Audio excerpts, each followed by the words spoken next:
In other news this morning, it's almost time to go back to school for so many students in our area. And studies how COVID exposed and exacerbated a lot of the racial equity gaps that already existed within schools. Joining us now live is Elmer G. Roldan, the Executive Director of Communities in Los Angeles. Thanks for joining us today, sir. What do you think COVID exposed, how large the gap is, or COVID exposure, what kind of problems it created, and what kind of a gap it created? Good morning. Well, we know that COVID brought up a lot of things to light, primarily the many challenges that low-income students face before setting foot on campuses.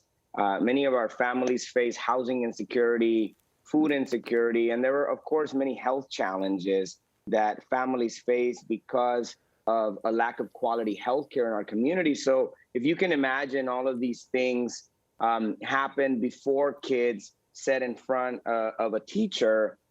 In addition to that, we also learned that there was a digital gap where kids didn't have access to technology. And even when they got a device in their hands, the quality of internet that was coming into their homes made it really difficult for them to engage like you and I are doing today. So all of these were setbacks that educators and schools had to take care of before a student was able to sit in front of a lesson and pay attention and capture what was being taught to them.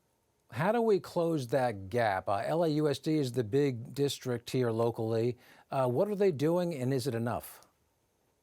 Sure. So today, the district is trying to address, one, returning to school. If you remember last year's start of school was very bumpy. We had setbacks because children were still being vaccinated. There were setbacks because kids were being quarantined or sent home if they didn't have the proper testing or vaccination records.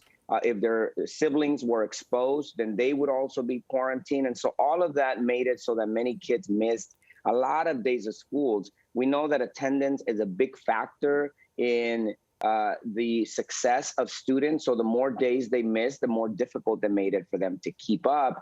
Today, LAUSD is investing in getting more adults in schools. They have more money than we have had in a long time, and they're investing that in doing a few things. One is getting students back into schools. We know that about 20,000 kids disappeared altogether from the system. And so there's an effort to find those students. And then once kids are in school, is identifying what needs each of those individual students have, and then providing the types of tutoring, mentoring, counseling, and material support that those students need in order for them to catch up, whether it be technology, whether it be a tutor, whether it be specialized counseling. The district has funds right now that it can invest in providing those resources to students. And then there are nonprofits like Communities in Schools of Los Angeles. Our specialty is providing case management and support to kids. And so we bring those resources into the 15 schools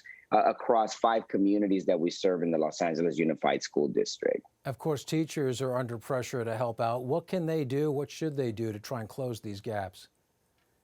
Sure. Well, one thing that is being given attention to is what is called differentiated learning, which means that every child learns differently. Every child is at a different level, has different degrees of need. And so identifying first and foremost what it is that each student needs is helpful so that you can target those needs, again, by providing either tutoring or mentoring or the types of material support that those kids would need. And so teachers are giving a lot of attention to identifying where kids are, how far behind they may be, or how accelerated they may be, because you may have kids across the spectrum of learning. And so the more you know about an individual child's needs, the easier it is for you to provide that type of support.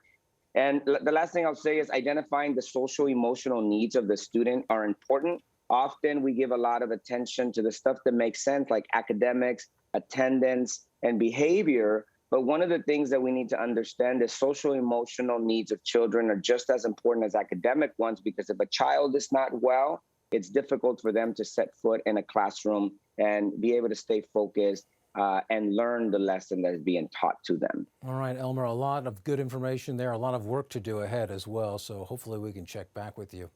Thanks for joining us. Thank you.